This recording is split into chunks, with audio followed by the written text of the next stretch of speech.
जय हिंद दोस्तों। 7 अगस्त को राहुल गांधी का जो इलेक्शन कमीशन पर बड़ा आरोप जो लगाया जा रहा है, इससे हिंदुस्तान के अंतर्गत जो है माहौल गरमाया हुआ है। जी हाँ मेरे दोस्त, बेंगलोर के अंतर्गत यानी बेंगलुरु के अंतर्गत एक महादेवीपुरम नाम का जैसे कि लोकसभा सीट है। बेंगलुरु जैसे कि लोकसभा सीट के अंतर्गत जैसे कि महादेवीपुरम विधानसभा एक क्षेत्र है।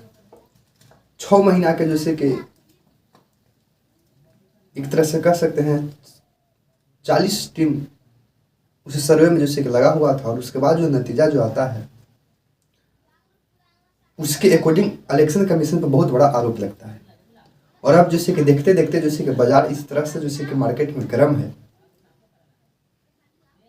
कि राहुल गांधी के द्वारा जैसे कि ये बात को कहे जाना कि भारत के प्रधानमंत्री वोट को चोरी करके पीएम बने, और लगभग जैसे कि जीत का जैसे कि मार्जिन जो है, बहुत से वैसे जैसे कि लोकसभा सीट है जहाँ पे 20 से 30 हज़ार का अंतर है। और उस विधानसभा के अंतर्गत महादेवीपुरम जिस पे हम चर्चा कर रहे हैं, उसके अंतर्गत जैसे कि राहुल गांधी का जैसे कि 5 प्रकार से जैसे कि आरोप लगाया जा रहा है। यूँ तो कहे तो एक ही व्यक्ति का 2-2, 3-3 जगह जैसे कि वोटिंग में नाम है। दूसरा जैसे कि कहा जाए तो एक ही मकान में 60 से 80 लोगों का भी जैसे कि रहने का औक्षेप मिल रहा है इलेक्शन कमीशन के वोटर लिस्ट के सूची के अनुसार। अब कुछ अजीब नहीं लग रहा है? आप अपने सोचिए, कोई का मकान 00 है, फादर का नाम ABCDY कुछ भी लिख दिया गया। इस प्रकार से हिंदुस्तान के अंतर्गत जो है माहौल गरमाया हुआ है। आप कल्पना कर सकते हैं कि जब इस प्रकार के इलेक्शन कमीशन पर जब बड़ा आरोप लगता है तो कहीं ना कहीं उसको जैसे कि सफाई देना चाहिए। लेकिन सफाई के बजाय इलेक्शन कमीशन का जैसे कि मांग है कि आप हमको एक पर्चा पे सिग्नेचर करके आप दे दीजिए कि यह आरोप जो लगा रहा है बिल्कुल जैसे कि सही है, बुनियादी आरोप है, तो हम इस पर जैसे कुछ एक्शन ले सकते हैं।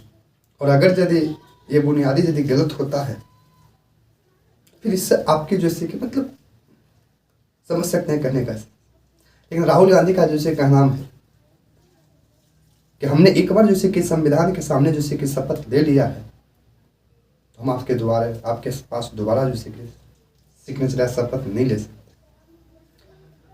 मेरे दोस्त, लोकतंत्र के अंतर्गत जैसे कि आरोप लगाना जैसे कि पक्ष या विपक्ष का काम है, जांच करना एक अलग न्याय प्रक्रिया होता है।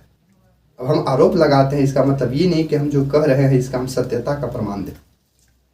ये बात सत्यता निकालना, ये सत्यता जैसे कि जांचना उस टीम का है जो इस पर जैसे कि चर्चा करेगा, विमर्श करेगा।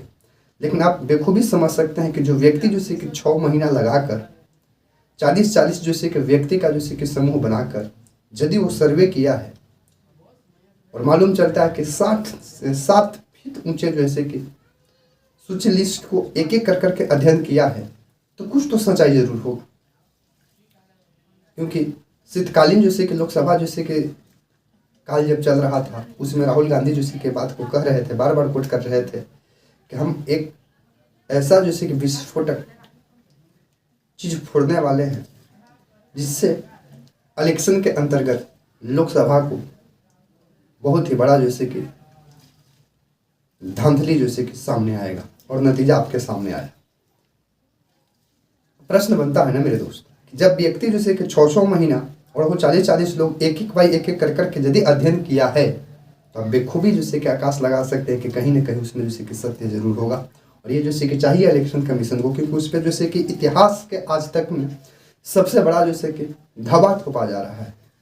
और ये धवा का सच्चाई है या नहीं है, या इलेक्शन कमीशन को सामने आकर एक पक्ष एक विपक्ष दोनों नेता के सामने जिस जैसे कि महादेवीपुरम जैसे के नाम के विधानसभा सीट पे राहुल गांधी का जो आरोप है, इलेक्शन कमीशन को सफाई देना चाहिए था, और वो दे नहीं रहा है। इसके बजाय जैसे कि बात को इधर से उधर घुमा रहा है। आपकी क्या राय है? अब तो लगता है कि पूरे जैसे कि विपक्ष का नेता एक साथ मिलकर इलेक्शन कमीशन को घेरेगा, और ये बात सही भी है। जब जैसे कि एग्जिट पोल का जैसे कि सर्वे होता है, जिस भी जैसे कि स्टेट में, उस स्टेट में जैसे कि पार्टी जैसे कि हारते दिखते हैं, लेकिन इलेक्शन का रिजल्ट आने के बाद वही पार्टी जैसे कि जीतते हुए पार्टी हार जाता है, और जिसके बारे में चर्चा नहीं, वो जीत जाता है। हमने हरियाणा को भी दिखा, महाराष्ट्र में भी दिखा, महाराष्ट्र में भी सेम काम है।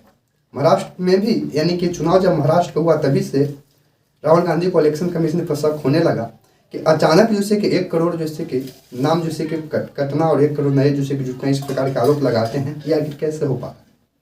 और तब से जैसे कि एक तरह से कहा जाए तो गोपनीय रूप से वो एक टीम बैठा दी, और जहाँ पे वो सर्वे किए हैं वो कर्नाटक का ही है। आरोप तो कैसे के कितने प्रकार के लगेगा, और आज नहीं इतिहास में जैसे कि बहुत बड़ा जैसे कि आरोप का खेल शुरू से ही चलते आ रहा है। लेकिन आप लोग का क्या विचार होता है, कमेंट सेक्शन में जरूर जवाब दीजिएगा कि क्या राहुल गांधी के द्वारा लगाया गया आरोप इलेक्शन कमीशन पर, और जो इलेक्शन कमीशन का जैसे कि अपने तरफ से सफाई जो दिया जा रहा है, क्या ये जैसे कि जायज़ है, क्या नहीं आपको लगता है कि इलेक्शन कमीशन को पक्ष विपक्ष दोनों को जैसे कि बैठा कर अपने सफाई को, जो भी उन पर आरोप है उससे उनको अलग होना चाहिए। और उम्मीद है कि ऐसा होगा नहीं,